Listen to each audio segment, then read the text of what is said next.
Hello, everyone, and welcome back to JDD TV. I'm your host for today, Josh Deming, and I am joined by TSN's Matthew Scianitti. I caught him just before he's going to go on a little trip to Montreal, but we're going to discuss Canadian transfers today. But first things first, Matthew, I appreciate the time. How you doing today?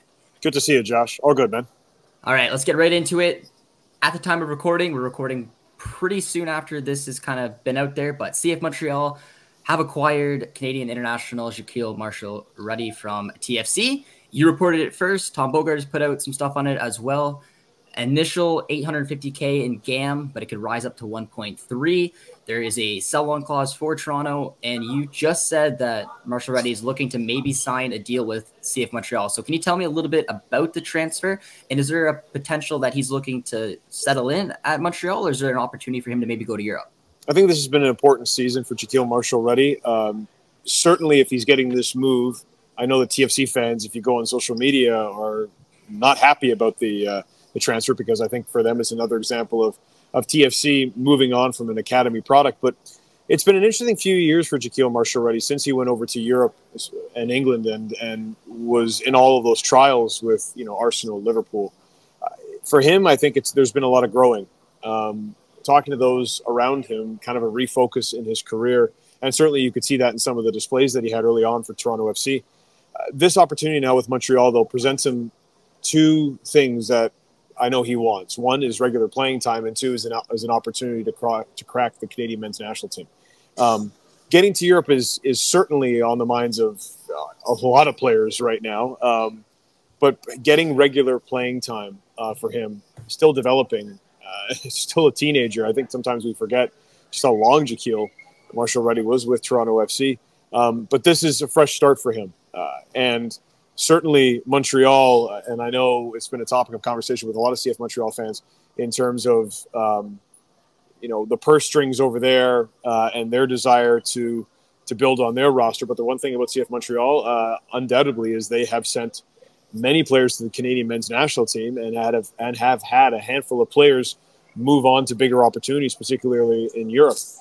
So this, on the whole, is the kind of move that Shaquille Marshall-Rutty, I think, at this point in his career needs.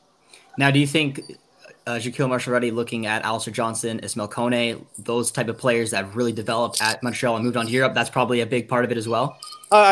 Certainly, from what I'm hearing, when TFC went up, and Tom Bogart has put this out there, that when it was positioned to him, that it was certainly an option that he was willing to consider, obviously, now that if he's going. But you can't deny what CF Montreal has done, certainly over the last handful of years now. Obviously, there's been a change of coaching staff. Obviously, there's been changes in their front office. But this is still an atmosphere that certainly has established its reputation for developing Canadians.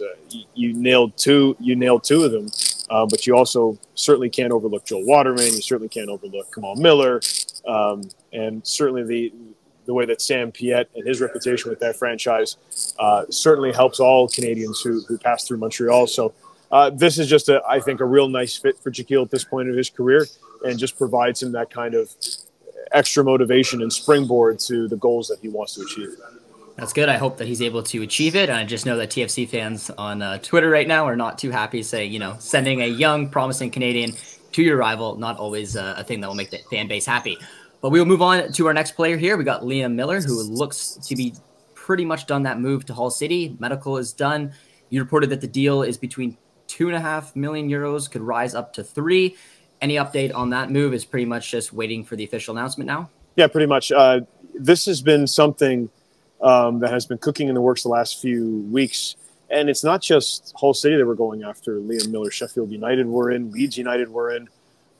Liam Miller has made it pretty plain that he wants to get to the Premier League. Anyone who watched his loan at Preston North End would have seen his incredible moment that he had on Boxing Day against Leeds, when he scored not dissimilar a goal that he would have scored when he had that close chance against France in Bordeaux. But that wing play, that ability to get wide and cause problems for a defense is certainly what we saw at times out of Liam Miller when he was playing for Canada through the run in Europe and then through the Copa America runs to the semifinals. This is just another move for a player who thinks that his ultimate destination is the Premier League. And although I'm hearing there were bigger offers on the table, new coach with Hull City, Tim Walters, who comes over from Germany, apparently showed, when they were recruiting Liam Miller, showed him a series of stats just to reinforce the way the Hull City wants to play in the championship this year fits Liam Miller's talents. So there was more money on the table apparently from other clubs, but this is where Liam Miller wants to go in order to take that next step in his career. I love that when a player is able to, put his money where his mouth is and maybe take a little bit less money. Because I've interviewed Liam a couple times and he made it very clear and was not afraid to say it. He doesn't like playing wing back. He's like, I want to play as a winger. My goal when I went to Preston North End was to play as a winger. That's what I was told. Didn't happen that way. They put me as a wing back. I did my best. He had an excellent season. So it does look like he's going to a home where he's able to actually play the position he wants and can hopefully grow there. Absolutely. And I think this, on top of the other players I know we're going to discuss, is just a natural sense of progress after Canada makes such a long run in an international tournament. You talk about the deal. There was a lot of negotiating going on back and forth between FC Basel and Hull City, because FC Basel wanted much money as they could get out of Liam Miller, because Liam Miller and every Canadian that was on that team that went to the Copa America semifinals, their stock is up right now. So it's a pricey time if you're a Canadian, because a lot of the asking prices for Canadians are going up by millions of dollars. So certainly exciting for Liam Miller, but I think there's going to be. I'm not going to guarantee that there's going to be moves, but there's certainly a lot of discussions around a lot more Canadians as we head to the end of the transfer window. Well, we were diving into a very interesting one, and that is Moise Bombito, a player whose stock has definitely went through the roof. You reported a few times that Lyon's one of the clubs that were interested in him. What's the latest on Bombito? It's the price. It's the price. I mean, Colorado and the MLS want a lucrative offer for Moise Bombito because they've seen certainly what his value is and how much faith Jesse Marsch put in him and Derek Cornelius. And obviously Derek Cornelius has already made his move to Marseille, and his center back partner is getting a lot of attention for all his technical abilities and the speed that he brings. And from what I'm hearing, at least as of last week, Colorado is looking for a hefty price tag. So we'll see how that plays out, but I'm not hearing any panic from Moise Bombito's camp. They know that they have offers on the table from clubs, and Moise is, if you've ever been around him or spoken to him, he's a very cool customer. So I don't think anyone is getting too nervous right now, but it's interesting. It'll be interesting to see how this plays out over the next few weeks. Well, if you watch Bombito put a penalty in the back of the net, you will know that he's a cool customer. But any other leagues that you can mention? Because I think the only one I've really heard was Liga. Is there any other ones? Or Liga is the one that has taken a lot of prominence right now, and not just Lyon. I'm hearing that there are other teams in Liga that have been very interested in Moise. But again, it comes down to the asking price, and I know that his desire is to play in one of those top 5 leagues. So. There has been, and not specifically to Moise, but a lot of interest in Canadians from the Netherlands, from Belgium. But there is a desire for these Canadians now to get to leagues where they feel like they can make a big splash right away and get the most attention. So right now, it's been a lot of Liga attention on Moise, and Liga, if you look at across the board, really has become a really important league, or is becoming a really important league for the Canadian men's national team, when certainly you see the connection to Moise, everything going on with Jonathan David, Derek Cornelius, Ismail Kone, and Larry Tannenbaum and the Kilmer Sports Group now owning Saint Etienne. So Canada's going to have a real strong connection to Ligue 1, it appears, this season. Absolutely. Next up, we have Jason Russell-Rowe. Now, there's a few reports out there that a Scottish club was interested in him. I did a little digging, and I got a couple sources that kind of confirmed it, but it looks like it was Celtic was the team that was looking at him, which would be a nice little link up with Alistair Johnson. Can you say anything about Jason Russell-Rowe? And I know that it has been Scotland, but again, this comes down to price. Jason Russell-Rowe went from about $1.5 million as an asking price up to 2.5, and not that it's a source of frustration, but at this point, this is just. Canadians are no longer low-cost gems, and when the price goes up, it tends to bog down negotiations. Only because there's a reason why these clubs want to go after Canadians, because they let's take a look at Tajon Buchanan, for example, and certainly what Inter Milan were able to get out of him for $5 million. we've just come to a situation now where Canadians have a high value, and is it going to complicate negotiations? It just seems on the surface right now when we look at Jason Russell-Rowe and Tani Oluwaseyi, two guys who have had links in Europe, and I know Tani certainly has gotten attention from the Netherlands and Belgium, as I've referenced those two leagues already. But that price is going to continue to be a sticking point because clubs, certainly knowing there's higher value to Canadians, are going to have to deal with Major League Soccer and their clubs wanting to get the biggest bang for the buck, as we've seen Don Garber through the Copa America run make sure that MLS takes a lot of credit for the development of the Canadian men's national team. So negotiating behind the scenes is really going to be something to watch when you talk about Canadians, even guys like Jason Russell-Rowe, who didn't feature really much at all during Copa America. No, but he has done excellent in MLS, and obviously, he's been on the rise. And the CONCACAF Champions Cup too. Yeah, he's a player I actually kind of assumed was going to get a little bit more playing time at Copa America. I was wrong. That backup striker kind of went to Tani. You just mentioned him, and you mentioned Netherlands and Belgium, which I think both would be excellent leagues for him. You kind of touched on. Is there anything else to add, or just kind of waiting to see if there's a value that can be agreed upon? It's value right now. It really comes down to value with these guys. It's funny when you kind of get a sense in and around some of these players. I mean, this is not new territory, but it's something that many of those representing, many of those around, many of those close to these players are dealing with. The increased attention on Canadians, and where is the leverage point right now? Because with no disrespect to Major League Soccer, these guys want to be playing in Europe because John Herdman before said that that's what he wants to see out of the men's team, and Jesse Marsch has doubled down on it, saying that guys need to be playing top minutes. So, there is that incentive there beyond just guys wanting to continue their career at the highest level. So, as we move on, and certainly with MLS clubs, their transfer window closing on August 14th, but pre-contracts can be signed and guys can be transferred on in the future. Like these will be stories I think that will evolve as the months go on.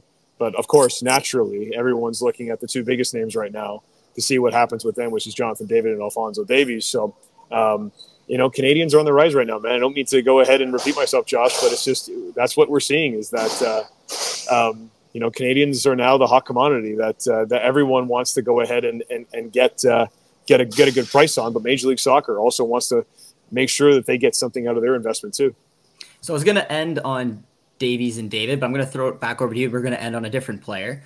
Now, Jonathan David, I mean, we can't say enough about the amount of transfer rumors that we've heard from him over the past 4 years. He's ready to move on. We all know he's ready to move on. It's just whether it will happen, if he'll run out his contract. It seems like he wants to go to the Prem, although Serie A has always been there.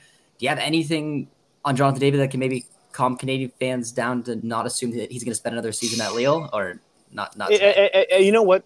Here is where we've entered with Jonathan David.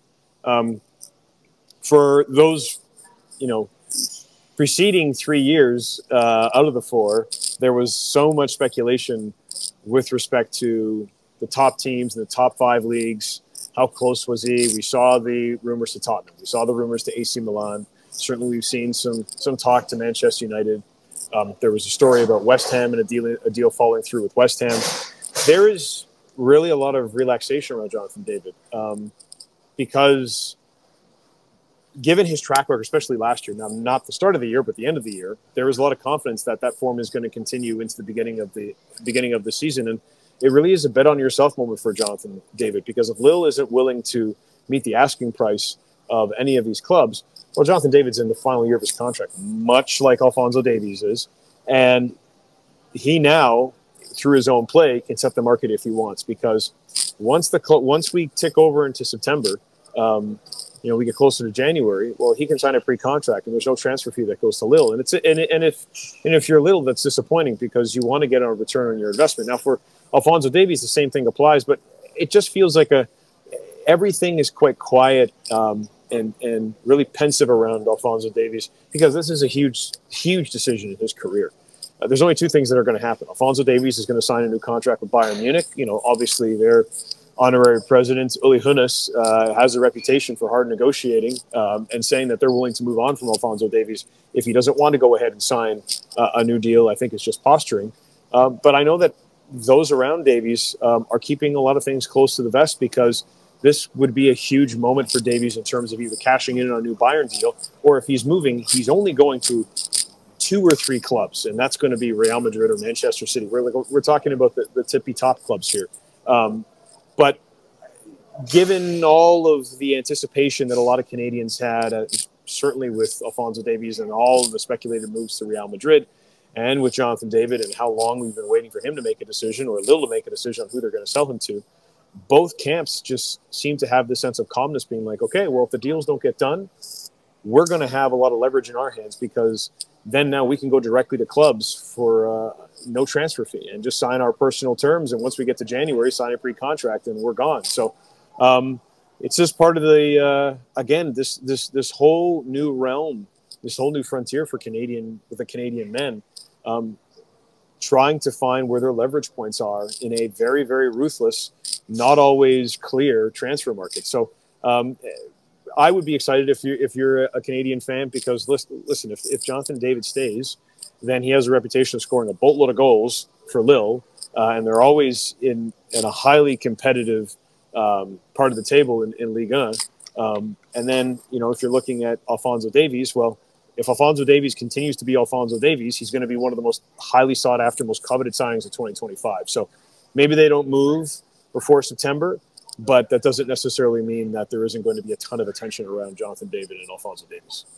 So Matthew Scianitti trying to relax the Canadian fan base. I like it, and very good points as well. And the last player we will end on, which is, I mean, maybe it fits this video, but it's going to be Jacob Schaffelberg, the mullet man, the man who had an absolutely fantastic Copa America and whose stock might have risen the most. It does seem from some of the reports that are out there that he seems relatively comfortable about his situation at Nashville. Nashville obviously love him, want him. Yep. He's 13th overall in the jersey sales at an MLS. So anything you can say there? I know that there's a little bit of European interest, but I couldn't really tell you where. Yeah, I can tell you that European interest has started to kind of percolate and pick up for Jacob Schaffelberg, but you hit the nail on the head, Josh. He loves it in Nashville. And anyone who's seen his social media and his new Old Spice ad that he has is I wonder that whether Jacob Schaffelberg is going to be the ultimate example of somebody who, and I've said, I've talked to Jacob about this during Copa America. Jacob loves to be in an atmosphere where he feels valued in the ways that he wants to be valued. We spoke about that with Jesse Marsch, that Jesse Marsch, gave him directives, simplified things for him, and he felt so comfortable. We saw the way he was playing during Copa America. And when I've spoken to Jacob about Nashville, he feels the exact same way about Nashville. Now, here we go again. We started talking about TFC giving away a young prospect, and we're going to end with TFC giving away a young prospect, but that's very much the situation. And so maybe when you're looking at Shaquille Marshall-Rutty's situation, I'm not implying that Shaquille Marshall-Rutty should limit his dreams and think of only growing himself in Montreal. But look at what Jacob Schaffelberg did going to Nashville. Look at the way that his career has blossomed now. And you mentioned it. I'm not saying that he is settled on being a Major League Soccer player. I'm not going to say that at all. But there is interest in him. But right now there is just no stress, no desire to run away from a good situation. So. The price tag is going up on Jacob Schaffelberg, but for the moment, he likes life in Nashville. Beautiful. All right, Matthew, that's all the time for today. I really appreciate it, and we'll hopefully talk soon. Take care, Josh.